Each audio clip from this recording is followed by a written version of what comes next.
Bonjour les amis et bienvenue pour le quintet de ce vendredi 22 mai, direction Vincennes, la grande piste, les 2700 mètres avec 15 partants.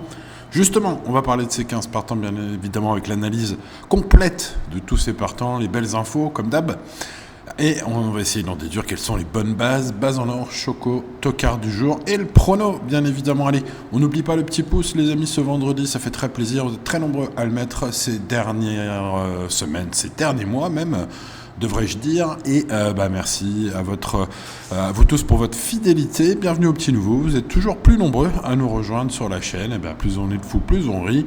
Pensez à vous abonner, activer la cloche pour ne rien manquer. Comme vous le savez, je ne fais pas ces vidéos tous les jours, puisque je privilégie les VIP sur mon site internet, qui ont mes pronos 7 jours sur 7, bien évidemment 365 jours par an, depuis bientôt 14 ans.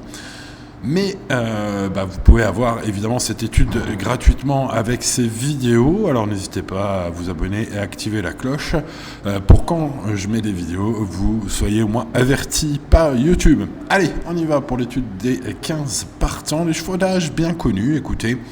C'est loin d'être un quintet facile, mais on a vu plus difficile ces dernières semaines. Alors, écoutez, croisons les doigts et étudions. Iliomento, le numéro 1, affronte un lot sans concurrent européen, pour une fois. C'est donc plutôt un point positif. Sa forme du moment est excellente. On l'a vu la dernière fois au prix d'une belle fin de course à Laval. Bon, le cheval affronte quand même un sacré lot avec quand même des jeunes, d'une part. Il reste délicat d'autre part. Son coach Erno Smirze précise que le cheval justement est un peu délicat, il a absolument besoin d'un déroulement de course, on va dire parfait pour s'exprimer. Donc ça fait beaucoup de choses. Après vous me direz Franck Nivard, son jockey, on a vu d'autres. Mais enfin bon, ça lui laisse quand même pas une marge folle à ce numéro 1. Malgré tout, c'est un candidat aux places dans le quintet de ce vendredi. Passons au numéro 2, Jane Mab, qui est une jument de 7 ans. Donc c'est les 7 ans et plus aujourd'hui. Donc l'engagement est pas si mauvais que ça, même si Jane Mab n'a que le 2. Elle découvre quand même une opposition moins relevée, je trouve, que la dernière fois. La forme est optimale, 2 courses dans les jambes cette saison. Alexandre Busson, son coach, estime qu'elle détient une belle chance si bon parcours. À mon avis, alors elle présente une belle possibilité jugée, entre autres, sur sa perf de novembre dernier ici même. Alors, en espérant un déroulement de course favorable, j'en fais mon tocard du jour. D'ailleurs, Benjamin Rochard s'est pas privé de gagner le quintet le mercredi à cote à 30 contre 1. Là, on est sur une cote qui devrait avoisiner 20-25 contre 1 à mon avis. Ce numéro 2 me semble être un coup de poker à tenter et je vous le donne dans le mille. Ce sera mon tocard du jour ce vendredi. Allez, passons au numéro 3, Jiminy Cricket, qui est un concurrent de 7 ans beaucoup plus titré dans la discipline du trot monté que dans l'attelé, qui nous intéresse aujourd'hui. Sa forme actuelle ne fait aucun doute, puisque le cheval reste sur 2 victoires consécutives et obtenues dans la discipline du sulky, justement, mais sur des pistes en herbe. Bon, il a couru 4 fois à Vincennes, alors c'était très bien à chaque fois, même si, évidemment, il y en avait 3 au monté, donc il n'y a qu'une sortie à Vincennes avec un Jiminy Cricket au sulky, mais c'était pas mal, 4e. C'était pas non plus une perf incroyable.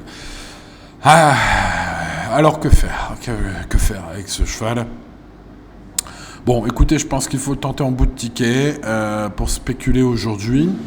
Alors après, les chevaux qui restent sur des victoires comme ça, souvent, sont quand même assez joués. Alors, on verra bien au niveau de la cote. Au final, je vais le mettre dans mon champ réduit en regret, ce numéro 3. Allez, on passe au numéro 4, Youpi Tolville, qui est un cheval de 8 ans réputé pour sa régularité exemplaire, son grand courage. Il court beaucoup dans sa carrière, il court beaucoup ces dernières années, il court beaucoup cette année. Bref, c'est un cheval dont la forme physique est son principal atout. Voilà, il manque un peu de qualité aujourd'hui, vu le lot. Sachez qu'Arnaud Smirze craint les 7 ans aujourd'hui. Il parle d'une opposition de taille. Bon, à mon avis, c'est vrai. Voilà, le cheval a pour lui sa maniabilité, mais il faudra quand même moult défaillances des favoris du jour pour qu'il se glisse à l'arrivée. Alors, pas impossible, je lui ai mis la moyenne, mais difficile quand même. Passons au numéro 5, Giacomo Bello, qui à force de chercher son quintet va finir par le trouver. Alors, est-ce que ça va être aujourd'hui? On ne sait plus, parce que je vous l'ai conseillé là, lors de ses 5 derniers quintets. Il a fait l'arrivée presque à chaque fois. La dernière fois, il finit que 6e, évidemment. Ah là là, commence un peu à m'énerver celui-là. Hein. Je pense qu'il va gagner son quintet un jour ou l'autre. Mais là, il a repris de la fraîcheur et c'était une petite rentrée la dernière fois. Donc on y croyait moins que les coups d'avant.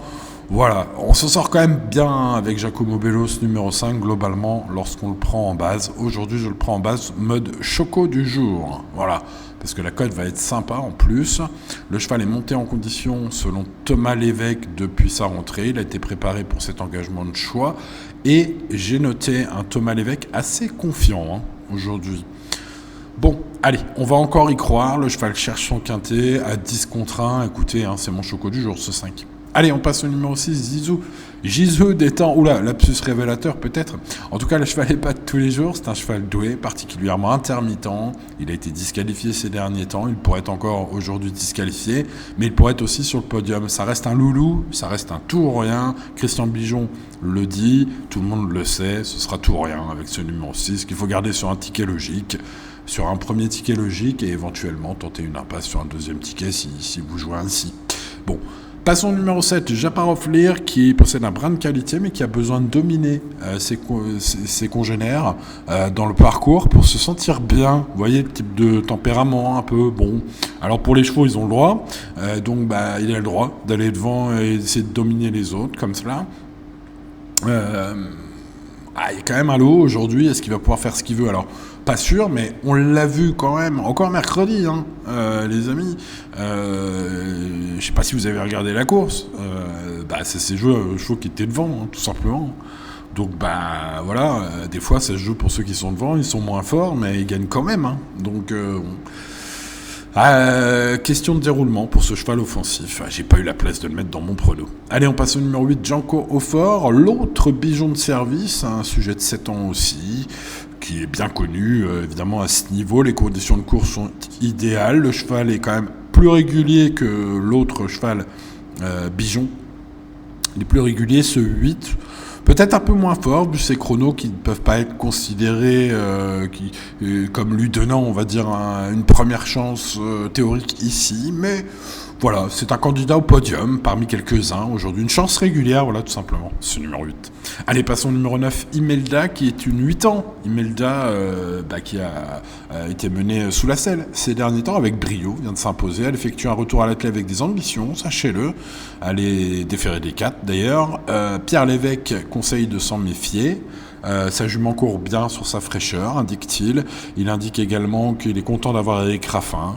Bon, alors au final, moi, mon avis est neutre, car elle a déjà gagné au sulky à Paris, donc c'est encourageant vu sa forme, mais elle manque quand même de chrono derrière la charrette. Donc voilà, j'ai mis la moyenne à ce numéro 9. Passons au numéro 10, High Fire d'RP, qui, malgré le déferrage des 4 cet hiver à Cagnes, n'a pas réussi à faire mieux que 10e, me semble-t-il, son meilleur classement cet hiver là-bas. Bon, c'est le concurrent le plus âgé du quintet. Il effectue une course de rentrée. En fait, tous les feux sont un peu au rouge, parce qu'en plus, Vincennes, c'est pas son truc. Si ce n'est quand même que le cheval est déféré d'entrée de jeu. Bon, après, c'est un cheval qui peut être souvent déféré, donc on va pas y voir un signe de course visée ou quoi que ce soit. Mais enfin, bon, c'est un fait, alors il faut le dire. Mais bon, ce 10, je conseille plutôt l'impasse. Passons au numéro 11, Iris Desroseaux, qui possède d'indéniables moyens.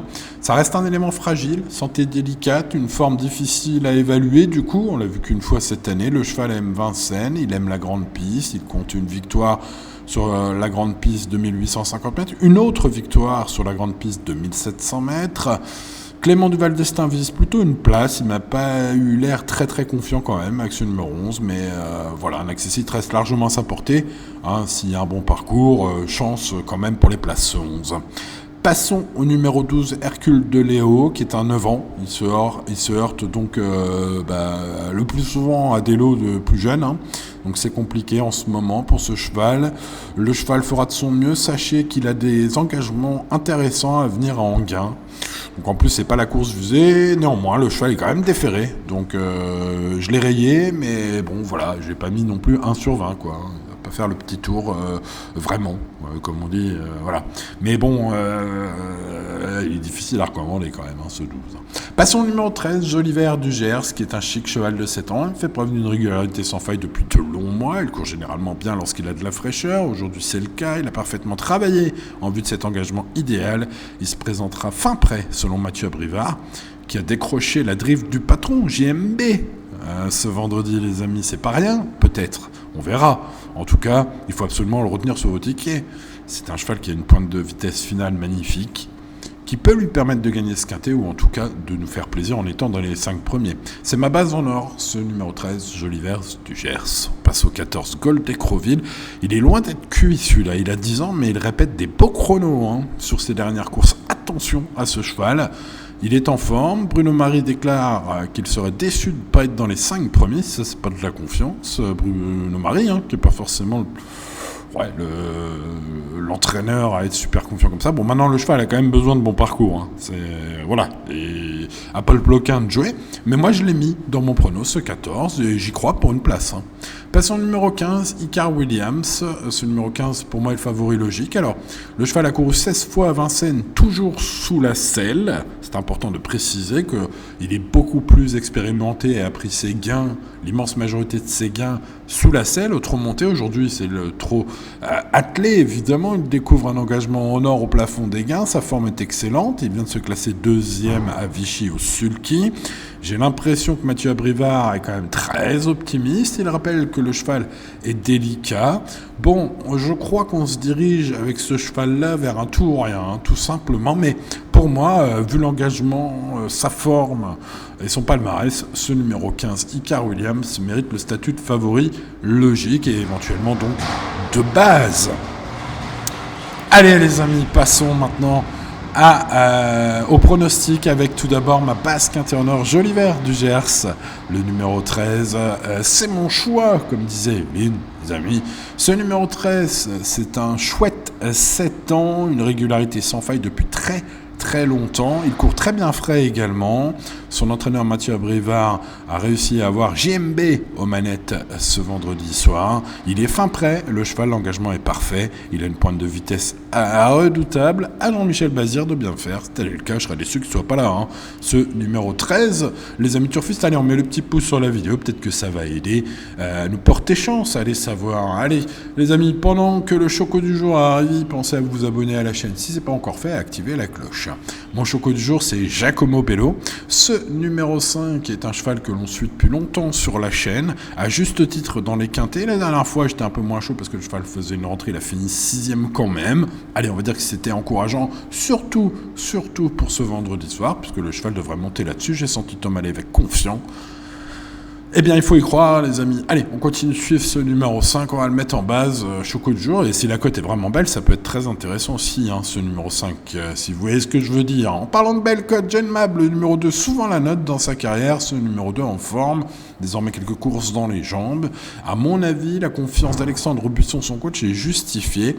Même si Genmab a besoin d'un déroulement de course favorable en tant qu'attentiste, je pense que Benjamin Rochard, qui a montré un petit regain de forme mercredi, pourrait très bien faire ce vendredi soir s'il répète un peu la même inspiration avec Genmab. Ce numéro 2 est donc mon tocard du jour. Entre ces 3 chevaux à belle cote, je glisse le favori logique qui pour moi est le 15. L'engagement est tellement parfait qu'à mon avis ce sera probablement très bien, même s'il faut noter quelques fautes de la part de ce numéro 15 Icar Williams, plus expérimenté sous la selle. 13-15-5-2, eh bien écoutez, c'est une idée de ticket, pourquoi pas. Ce vendredi, voici mon pronostic complet, 13-15-5-2. Ils seront suivis, évidemment, de Gisou Détang, tout ou rien, et de Janko Fort, l'autre bijon. Le 6 et le 8, évidemment, sont des belles chances également pour le podium. L'un devra trotter, l'autre devra avoir un bon parcours toutefois.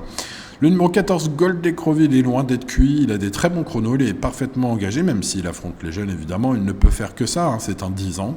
Voilà, il y a beaucoup qui vont le rayer à cause de ça. Pas moi, je le mets dans mon prono. Ce 14, il sera suivi, vous le voyez, du 11, Iris Desroseaux, le Duval Destin de service, et d'un regret Jiminy Cricket, le numéro 3, qui est au top de sa forme, mais qui doit un peu tout prouver à Vincennes, en tout cas à Vincennes, au sud qui a remonté, il y a déjà très bien couru.